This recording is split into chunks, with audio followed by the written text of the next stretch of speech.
Hello दोस्तों, आपका स्वागत है मेरे चैनल फैक्ट चाचा में। अगर आप भूतों पर विश्वास करते हैं तो यकीन मानिए ऐसा करने वाले आप अकेले नहीं हैं। आज भी उस खौफनाक घटना की वजह से बिल्डिंग का वो कमरा बंद है। यह बात बहुत पुराने समय की है, जब एक लड़का मुझे कॉलेज में पहली बार मिला था। उसका नाम नीरज था। हम दोनों अलग अलग शहर से थे।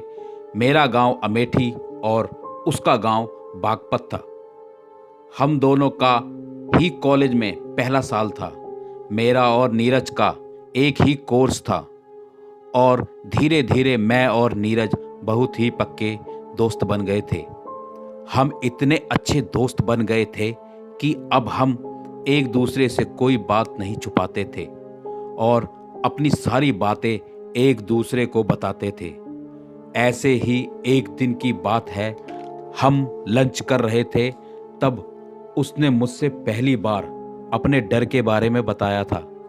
मैं आपको बताना चाहता हूँ कि नीरज एकदम निडर लड़का था। उसे किसी बात से डर नहीं लगता था। नीरज ने कॉलेज के पास एक बिल्डिंग में किराए पर कमरा लिया था और मैं अपने चाचा जी और चाची जी के साथ उनके घर पर रहता था। एक दिन मेरे चाचा जी की तबीयत खराब हो गई थी, जिस कारण मुझे चाचा जी को अस्पताल ले जाना पड़ा और उस दिन मैं कॉलेज नहीं गया था। अगले दिन जब मैं कॉलेज गया तो उस दिन नीरज बहुत ही घबराया हुआ और सहमा हुआ था। मैंने उससे कहा, क्या हुआ नीरज, तुम्हारे साथ जो घटना हुई है मुझे बताओ, मैं तुम्हारा दोस्त हूँ।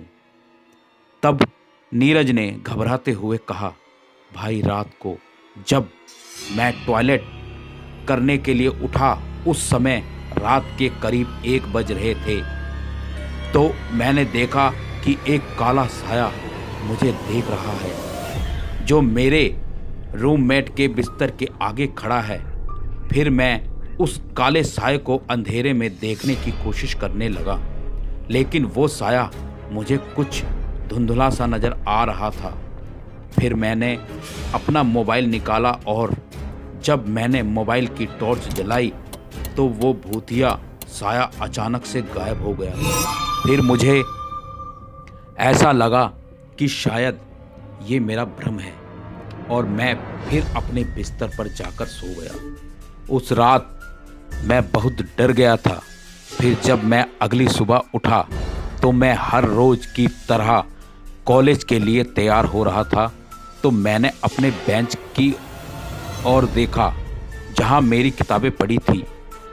मैंने देखा मेरी किताबों पर काले काले धब्बे पड़ गए थे, लेकिन मुझे कॉलेज के लिए काफ़ी देर हो रही थी, इसलिए मैंने उस बात पर ध्यान नहीं दिया और अपने कॉलेज के लिए निकल गया। लेकिन मुझे वही साया दिख रहा था जहां भी देखूं, इसलिए उस दिन मैं पढ़ाई पर ध्यान नहीं दे पाया। मेरा कहीं भी मन नहीं लग रहा था, इसलिए मैं छठे लेक्चर में घर चला आया। शाम का समय था और मैं काफ़ी थका हुआ महसूस कर रहा था। फिर मैंने सोचा थोड़ा नहा लेता हूँ। फिर मैं नहाने चला गया। फिर जब मैं नहाकर अपना शरीर टॉवल से पोंछ रहा था तो मैंने देखा मेरे शरीर पर वैसे ही काले काले धब्बे पड़ रहे थे जैसे मैंने सुबह अपनी किताबों पर देखा था। मैं बहुत ज़्यादा डर गया था।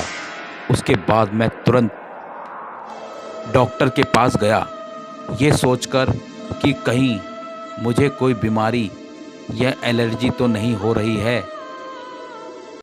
डॉक्टर ने जब मेरे शरीर पर काले काले धब्बे देखे तो उन्होंने कहा, ऐसी कोई बड़ी बात नहीं है, अभी आप गांव से यहाँ पर आए हो इसलिए पानी सूट नहीं कर रहा है, ये धीरे धीरे सही हो जाएगा।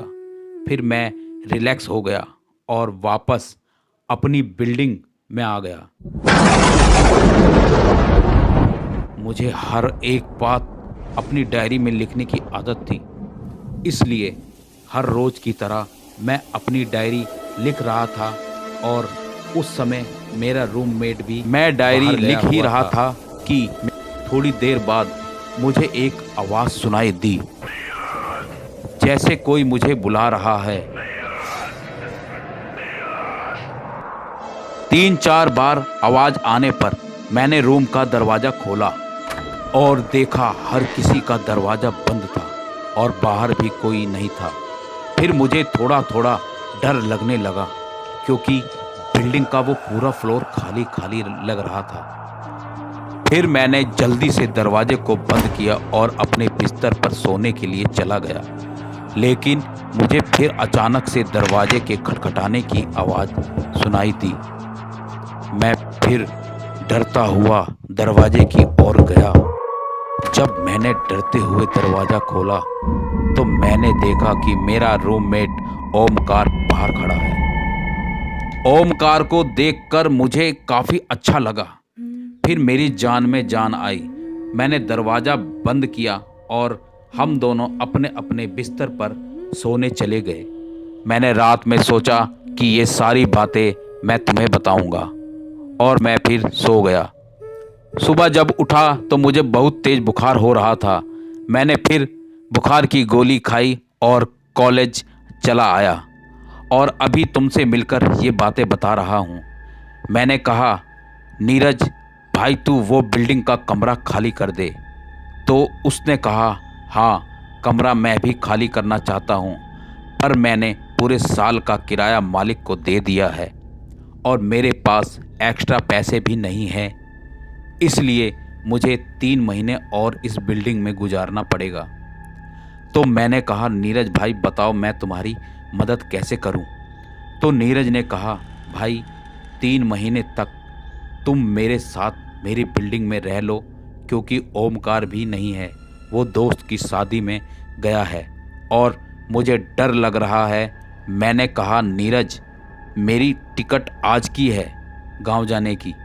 मैं तुम्हें बताना भूल गया था कि आज मुझे गांव ज़रूरी काम से जाना पड़ेगा। लेकिन नीरज भाई तुम चिंता मत करो, मैं 1 हफ्ते में वापस आ जाऊंगा, फिर मैं तुम्हारे साथ बिल्डिंग में रहूंगा। फिर नीरज मुझसे कहता है, ठीक है भाई तुम जल्दी आना। इसके बाद मैं नीरज को छोड़कर अपने गांव चला गया। 2-3 दिन बाद कॉलेज से फ़ोन आया जिसे सुनकर मेरे पैरों तले ज़मीन खिसक गई। जिस बात का पछतावा मुझे आज तक है। ये डरावनी कहानी पूरी जानने के लिए देखें पार्ट 2। हमें कमेंट में लिखकर ज़रूर बताएं कि नीरज के साथ क्या हादसा हुआ होगा। अगर हमारी कहानी अच्छी लगी हो तो चैनल को सब्सक्राइब करें, वीडियो को लाइक करें और बेल आइकन को प्रेस करें।